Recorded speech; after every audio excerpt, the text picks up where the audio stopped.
জনগণের অভ্যুত্থান হিসেবে জুলাই আগস্ট অভ্যুত্থান সংগঠিত হয়েছিল। এখানে কোনো দেশি বিদেশি শক্তি বা কোনো শক্তির কোনো ধরনের ইন্ধন বা কোনো কিছুই ছিল না। আওয়ামী লীগের সাথে যারা ফ্যাসিবাদের দোসর ছিল তাদের সবাইকে আসলে বিচারের আওতায় এনে এর রাজনৈতিক এবং আইনগতভাবে এর সমাধান করতে হবে। না, আমাকে যে তুলে নিয়ে যাওয়া হয়েছিল, নির্যাতন করেছিল, আমার মতো হাজারো ছাত্রদেরকে, জনতাকে, ফলে ব্যক্তি হিসেবে তো আমাকে আসলে তুলে নিয়ে যায়নি, নির্যাতন করেনি। এই আন্দোলনকে নেতৃত্ব দেওয়ার কারণে, আন্দোলনকারী ছাত্র জনতাকে প্রতিনিধিত্ব করার কারণেই আমাকে নির্যাতন করা হয়েছিল। ফলে আমি বলেছি, আমি বা আমাদেরকে যে নির্যাতন করা হয়েছিল এটা কোনো ব্যক্তিগতভাবে নির্যাতন করা হয় নাই, বরং এই অপরাধটা সংঘটিত হয়েছিল জাতির বিরুদ্ধে, জনগণের বিরুদ্ধে। ফলে জনগণের পক্ষ থেকেই আমরা এই মামলাকে সমর্থন দিচ্ছি, এই ট্রাইব্যুনালকে সমর্থন দিয়েছি এবং সাক্ষ্য দিতে এসেছি। ফলে ব্যক্তিগতভাবে মামলা করা না করার বিষয়ে, সেই বিষয়ে আমি বলেছি, আমার গুমের বিষয়ে আমি অভিযোগ দাখিল করেছি পুরো ঘটনার বিষয়ে, এবং ট্রাইব্যুনাল গুমের যেই ঘটনাগুলো সেগুলোকেও দ্রুত বিচারের আওতায় আনবে, সেটা আমাদের প্রত্যাশা থাকবে।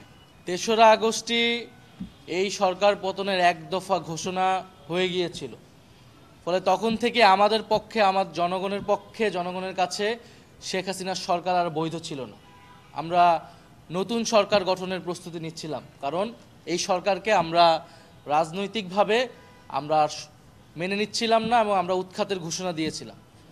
ফলে যেই সরকার সেই সময়ে জনগণের বিরুদ্ধে অবস্থান নিয়েছে, নির্বিচারে গুলি চালিয়েছে এবং 16 বছর ধরে ভোটাধিকার হরণ করে, নাগরিক অধিকার হরণ করে ক্ষমতায় ছিল, শান্তিপূর্ণ জুলাই আগস্টের আন্দোলনে গুলি চালিয়েছে, হত্যাযজ্ঞ চালিয়েছে, তার বিরুদ্ধে এক দফা ঘোষণা করাটা, তাকে উৎখাত করার প্রস্তুতি নেওয়াটা বৈধ। এখানে কোনো ষড়যন্ত্রের কিছু নাই, এটা জনগণের পক্ষ থেকে বৈধ ছিল। জনগণের অভ্যুত্থান হিসেবেই জুলাই আগস্ট অভ্যুত্থান সংগঠিত হয়েছিল।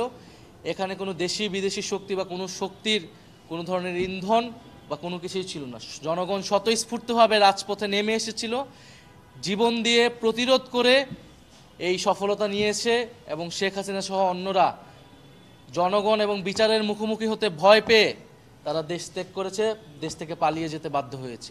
আওয়ামী লীগকে অবশ্যই দলগতভাবে বিচারের আওতায় আনতে হবে, বিচারের মধ্য দিয়েই আওয়ামী লীগের ফয়সালা করতে হবে। এটা আমরা বারবারই বলেছি। আওয়ামী লীগের এখন যে রাজনৈতিক কার্যক্রম অস্থায়ীভাবে নিষিদ্ধ করা হয়েছে, এটা কোনো স্থায়ী সমাধান না।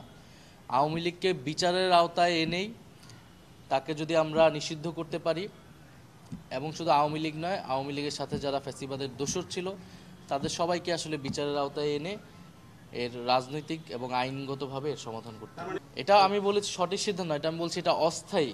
এটা দিয়ে আওয়ামী লীগকে ট্যাকেল করা যাবে না। আওয়ামী লীগকে বিচারের আওতায় আনতে হবে দলগত হিসেবে।